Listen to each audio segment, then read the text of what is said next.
மார்கழி 5வது நாளுங்க. குளிர் ரொம்ப இருந்ததுனால இன்னைக்கு பொறுமையா தான் எழுந்தேன். வெளிய போய் பார்த்தா நேத்து போட்ட கோலமே அழகா இருந்துச்சுங்க. அந்த வீட்லலாம் கோலம் போட்டா நம்ம வீட்ல இருக்க 2 வாண்டுங்களும் சேர்ந்து போட்டு முடிச்சு பூஜை பண்ண அடுத்த நிமிஷமே வந்து கலைச்சு விட்டுருவானுங்க.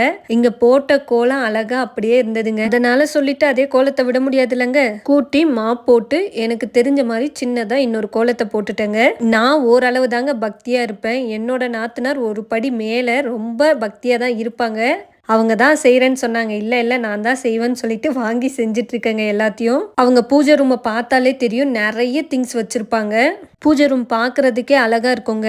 அகல் விளக்க வெளிய காமிச்சுட்டு, உள்ள வந்து காமாட்சியம்மன் விளக்க வந்து பொருத்தி நல்லபடியா எல்லாருக்கும் ப்ரே பண்ணிட்டேங்க. அப்படியே நான் பூஜை ரூமையும் காட்டுறேன். பாருங்க அவங்க குபேர பானை, சின்ன சின்ன உரல் அதெல்லாம் வச்சிருப்பாங்க. அதெல்லாம் தான் பார்க்கறதுக்கு அழகா இருக்கும். ஃபைனலா சாமிக்கு இன்னைக்கு நட்ஸ் எல்லாம் வச்சு படைச்சு முடிச்சுட்டேங்க. வீடியோ பிடிச்சிருந்தா மறக்காம சேனலை சப்ஸ்கிரைப் பண்ணுங்க.